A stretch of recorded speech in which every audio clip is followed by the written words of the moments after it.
আল্লাহ তাআলা কিয়ামতের দিন সাইয়েদনা নূহ আলাইহিস সালামকে বলবেন, নূহ তুমি কি দাওয়াত পৌঁছিয়েছো তোমার উম্মতের কাছে? নূহ আলাইহিস সালাম বলবেন, হ্যাঁ আমি পৌঁছিয়েছি। এবার নূহের উম্মতকে আল্লাহ জিজ্ঞেস করবেন, নূহের উম্মতেরা তোমাদের নবী নূহ কি দাওয়াত পৌঁছিয়েছে? নূহের উম্মত বলবে, না আল্লাহ, আমাদের কাছে কোনো সতর্ককারী আসে নাই, কোনো নবী টবি আসে নাই, কোনো দাওয়াতও আমরা পাই নাই, আপনারাও চিনি নাই, জান্নাতও চিনি নাই, জাহান্নামও চিনি নাই।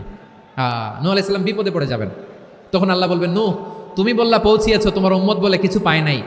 নূহ তোমার কি কোনো সাক্ষী আছে? তোমার কথা আর তোমার উম্মতের কথা তো মিলে না। তুমি বললা তুমি আমার নির্দেশনা দাওয়াত পৌঁছে দিয়েছো, কিন্তু তোমার উম্মত বলে পায় নাই। নূহ তোমার পক্ষে কোনো সাক্ষী আছে? নূহ আলাইহিস সালাম বলবেন, আছে। কে? উম্মতে মুহাম্মাদি। তখন আমরা বলবো, আল্লাহ নবী নূহ আলাইহিস সালাম তিনি আপনি যা যা বলেছেন ঠিক তা তার উম্মতের কাছে পৌঁছে দিয়েছে। এবার নূহের উম্মতের সাথে আমাদের ঝগড়া লাগবে। তারা বলবে, তোমরা আসছো আমাদের হাজার হাজার বছর পরে, তোমরা কি করে জানলা? তোমাদের সাক্ষী ধর্তব্য হবে না? আমরা তখন বলবো, আমাদের কোরআনে তোমাদের নবীর নামে আল্লাহ তাআলা একটা সূরা নাজিল করেছেন, সূরাতে নূহ। আওয়াজ করে পড়েন আল্লাহু আকবার। আমরা বলবো, আমাদের কোরআনে তোমাদের নবীর কথা আল্লাহ আমাদেরকে জানিয়েছেন, দিন রাত এক করে তোমাদের কাছে তিনি দাওয়াত পৌঁছেছেন। তোমরা কানের মধ্যে হাত দিয়ে রাখতা, চেহারাটা কাপড় দিয়ে ঢেকে রাখতা, আল্লাহর নবী নূহকে পিটিয়ে ছালা দিয়ে পেঁচিয়ে তোমরা পাহাড়ে তুলে রেখে আসতা, সব আমরা জানি। আমরা যখন বলবো এই কথা, নূহের উম্মত চুপসে যাবে। তখন আমরা সত্য বলেছি কিনা এটা আল্লাহ তাআলা জানতে চাইবে বিশ্বনবীর কাছে। তখন বিশ্বনবী আমাদের পক্ষে সাক্ষী দিবেন। আওয়াজ করে বলেন আল্লাহু আকবার। এজন্য আল্লাহ বলেন, নবী আপনি হচ্ছেন সাক্ষ্যদাতা, সব নবীদের উপর আপনি হবেন সাক্ষী, আবার আপনার উম্মতের সাক্ষীর উপর আপনি হবেন সাক্ষী। তার মানে নবী গো, কিয়ামতের কঠিন ময়দানে আপনি হবেন রাজ সাক্ষী। বিশ্বনবী কি সাক্ষী? আওয়াজ করে বলেন, রাজ সাক্ষী, সব সাক্ষীর বড় সাক্ষী। এজন্য বিশ্বনবীকে আল্লাহ তাআলা প্রথম যে বৈশিষ্ট্যটা দিয়েছেন সেটা হচ্ছেন শাহিদ। তিনি সাক্ষ্যদাতা, witness for all messenger of God and for all of us. সুবহানাল্লাহ পড়েন। তাহলে এক নম্বর বৈশিষ্ট্য বুঝতে পেরেছেন? বুঝতে পেরেছেন সবাই? মাশাআল্লাহ। আমার কলেজা টুকরা সিলেটের ভাইরা, বিশ্বনবীর ব্যাপারে মিথ্যা অপবাদ মৌলিকভাবে দিয়েছে কয়টি? 5টি। বলেছে তুমি মিথ্যাবাদী, বলেছে তুমি গণক, তুমি কবি, তুমি পাগল, তুমি জাদুকর। বিশ্বনবীকে যে এই 5টি অপবাদ দেয়া হলো, আল্লাহ তাআলা এটা সহ্য করেননি। এই 5টি অপবাদের বিপরীতে আল্লাহ তাআলা বিশ্বনবীর 5টি চমৎকার বৈশিষ্ট্য উল্লেখ করে সূরাতুল আহজাবের 2টি আয়াত নাজিল করেছেন। আওয়াজ করে পড়েন আল্লাহু আকবার। 5টি চমৎকার বৈশিষ্ট্য সূরাতুল আহজাবের ভেতরে রব্বুল আলামিন উল্লেখ করে আমাদেরকে জানিয়ে দিচ্ছেন, ইয়া আইয়ুহান নাবিয়্যু ইন্না আরসালনাকা শাহিদান ওয়া মুবাশশিরান ওয়া নাযীরা ওয়া দাঈয়ান ইলাল্লাহি বিইذনিহি ওয়া সিরাজাম মুনীরা। পড়েন আল্লাহু আকবার। রব্বুল আলামিন ডেকে বলেন, ও নবী, নিশ্চয় আমি আপনাকে সাক্ষ্যদাতা রূপে প্রেরণ করেছি, সুসংবাদদাতা রূপে প্রেরণ করেছি, সতর্ককারী রূপে প্রেরণ করেছি, আল্লাহর দিকে আহ্বানকারী রূপে প্রেরণ করেছি, আর আলো দানকারী চেরাগ রূপে, প্রদীপ রূপে প্রেরণ করেছি। পড়েন সুবহানাল্লাহ। 5টা বৈশিষ্ট্য। 1 নম্বরে আল্লাহ তাআলা বললেন, হে নবী, নিশ্চয় আমি আপনাকে সাক্ষ্যদাতা হিসেবে প্রেরণ করেছি। সাক্ষ্যদাতা, বিষ্ণু ইসলাম সাক্ষ্য দিবেন, এজন্য শাহিদ। শাহিদ মানে সাক্ষ্যদাতা। আওয়াজ করে বলুন, শাহিদ মানে কি? তিনি সাক্ষ্য দিবেন। মুবাশশির, 2 নম্বর বৈশিষ্ট্য হচ্ছে তিনি মুবাশশির। মুবাশশিরুম বিরাহমাতিল্লাহি ওয়া বিল জান্নাহ, তিনি আল্লাহর রহমতের সুসংবাদ দেন, তিনি আল্লাহর জান্নাতের সুসংবাদ দেন। সুবহানাল্লাহ পড়েন। 3 নম্বর বৈশিষ্ট্য হচ্ছে নাযীর, তিনি সতর্ককারী, ওয়ার্নার, তিনি সাবধান করতে এসেছেন, রিমাইন্ডার দিতে এসেছেন যে আল্লাহর পথে যদি না চলো, শিরকি কাজ যদি না থামাও, তাহলে এমন আযাব আসবে আল্লাহর পাকড়াও থেকে তুমি বাঁচতে পারবে না। তিনি নাযীর। বিষ্ণু ঈসা ইসলামের 4 নম্বর বৈশিষ্ট্য হচ্ছে দাঈয়ান ইলাল্লাহ, তিনি আল্লাহর দিকে আহ্বানকারী। এই যে আমরা আমাদেরকে পরিচয় দেই যে আমরা দাঈ, বলি না? বলি যে উনি হচ্ছেন একজন দাঈ ইলাল্লাহ। বহু বচন আমরা বলি আদ-দুআত ইলাল্লাহ। এটা কোরআনের এই আয়াত থেকে এসেছে। সুবহানাল্লাহ পড়েন। ওয়া দাঈয়ান ইলাল্লাহি বিইذনিহি, আল্লাহর আদেশে বিষ্ণু ঈসা ইসলাম আল্লাহর দিকে মানুষকে ডাকেন।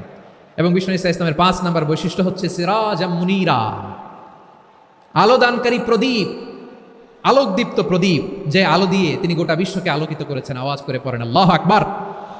তাহলে মোট 5টি বৈশিষ্ট্য নিয়ে আমরা কথা বলবো বিশ্বনবীর। আওয়াজ করে বলুন কয়টি? 1 নম্বরে হচ্ছে শাহিদ, বিশ্বনবী সাক্ষী দিবেন। কি দিবেন?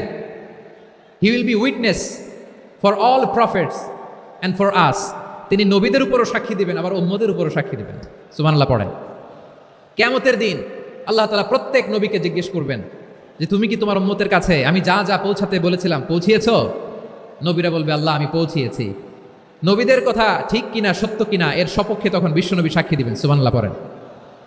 এজন্য রব্বুল আলামিন বলেন ফাকাইফা ইযা জিনা মিন কুল্লি উম্মাতিন বিশাহীদিন ওয়া জিনা বিকা আলা হাউলাই শাহীদা।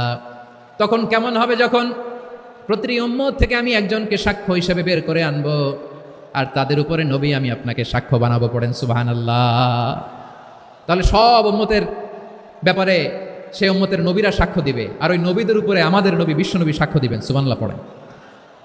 এজন্য বিশ্বনবী হচ্ছেন শাহেদ। শাহেদের আরেকটা ব্যাখ্যা হচ্ছে বিশ্বনবী সাল্লাল্লাহু আলাইহি ওয়াসাল্লাম আমাদের সাক্ষীর উপরে তিনি সাক্ষী দিবেন। তিনি নবীদেরও সাক্ষী, আবার আমাদের উপর উম্মতের উপরও সাক্ষী। সুবহানাল্লাহ পড়েন। রব্বুল আলামিন বলেন وَكَذَلِكَ جَعَلْنَاكُمْ أُمَّةً وَسَطًا لِتَكُونُوا شُهَدَاءَ عَلَى النَّاسِ وَيَكُونَ الرَّسُولُ عَلَيْكُمْ شَهِيدًا। আর অনুরূপভাবে আমি তোমাদেরকে মধ্যমপন্থী উম্মত হিসেবে তৈরি করেছি, প্রেরণ করেছি। ব্যালেন্সড উম্মাহ, মধ্যমপন্থী উম্মাহ হিসেবে প্রেরণ করেছি, যাতে করে তোমরা সবার উপরে সাক্ষ্য দিতে পারো, আর যাতে তোমাদের নবী হতে পারে তোমাদের উপরে সাক্ষ্যদাতা। পড়েন সুবহানাল্লাহ। আমরা হচ্ছি ব্যালেন্সড উম্মাহ, আমরা সবার ব্যাপারে সাক্ষ্য দিব, আর আমাদের উপর সাক্ষ্য দিবে স্বয়ং বিশ্বনবী। সুবহানাল্লাহ পড়েন। তাহলে আমাদের নবী নবীদের উপরও সাক্ষী, আমাদের উপরও সাক্ষী। সেই বুখারীতে এসেছে। তাহলে আল্লাহ তাআলা বিশ্বনবীর 5টি বৈশিষ্ট্যের কথা বলেছেন। একটি বৈশিষ্ট্যের ব্যাপারে আমরা জানলাম, তিনি হচ্ছেন শাহিদ, সাক্ষ্যদাতা, সবার উপরে সাক্ষ্যদাতা। 2 নম্বর বৈশিষ্ট্য হচ্ছে মুবাশশিরা, তিনি সুসংবাদদাতা। সিলেটবাসী আওয়াজ করে আমার সাথে বলো মুবাশশিরা, মানে সুসংবাদদাতা। তিনি আল্লাহর রহমতের সুসংবাদ দেন, তিনি জান্নাতের সুসংবাদ দেন। এই উম্মতের মধ্য থেকে যারা গাফেল, যারা অবাধ্য, যারা সীমালঙ্ঘনকারী, তাদেরকে বিশ্বনবী আল্লাহর রহমতের সুসংবাদ দেন। তিনি বুঝান আল্লাহর দরবার 24/7, 24 ঘন্টা খোলা। আপনি যত বড় পাপী হন, আপনি যতই অন্যায় করেন না কেন, আল্লাহর রহমতের দরিয়া, আল্লাহর রহমতের দরজা আপনার জন্য খোলা আছে না নাই? জায়নামাজটা বিছিয়ে দেন, চোখের পানি ছেড়ে দেন, 2 রাকাত নামাজ পড়ে সেজদায় লুটিয়ে পড়ে কাঁদেন। যত গুনাহ আপনার হোক না কেন, আপনার গুনাহ মাফ করে কবুল করে নিবে কে? মুবাশশিরাম বিরহমাতিল্লাহ। বিশ্বনবী তিনি সুসংবাদদাতা, বেয়ারার অফ গ্ল্যাড টাইডিংস, সুসংবাদ দেন। পাপী, অবাধ্য, সীমালঙ্ঘনকারীদেরকে তিনি আল্লাহর রহমতের সুসংবাদ দেন।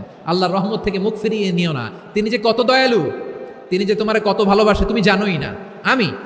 আমি আমাকে যত বেশি ভালোবাসি তার চেয়েও আমাকে বেশি ভালোবাসে কে? সবাই বলে নাই, বুঝতে পারে নাই বোধহয়। আমি আমাকে যত বেশি ভালোবাসি তার চেয়েও আমাকে বেশি ভালোবাসে কে? আমার মাতা পিতা আমাকে যত ভালোবাসে তার চেয়েও আমাকে বেশি ভালোবাসে কে? আমার প্রিয়তমা স্ত্রী আমাকে যত বেশি ভালোবাসে তার চেয়েও আমাকে বেশি ভালোবাসে কে? মুবাশশিরাম বিরহমাতিল্লাহ, তিনি আল্লাহর রহমতের সুসংবাদ দেন। আল্লাহর রহমতের শেষ নাই, আল্লাহর ভালোবাসার শেষ নাই।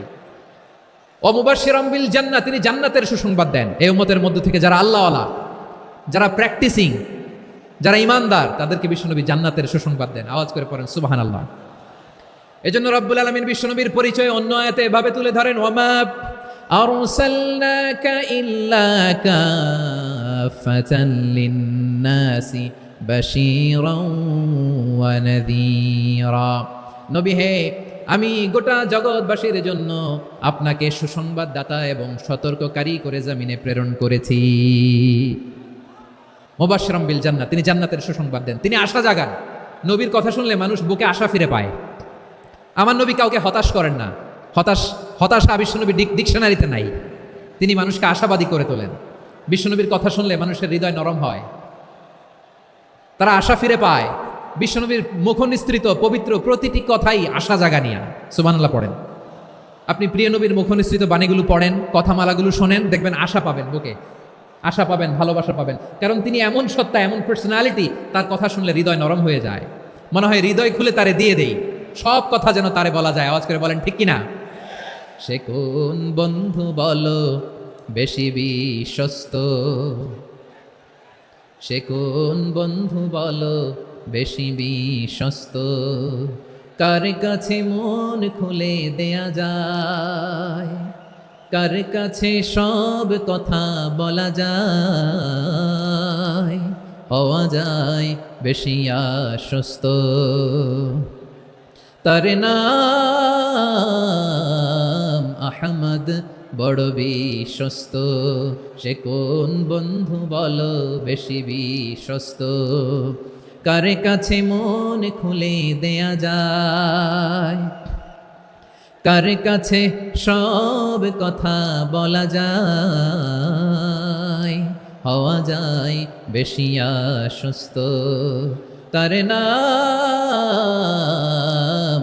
আহমদ, বেশি বিশ্বস্ত।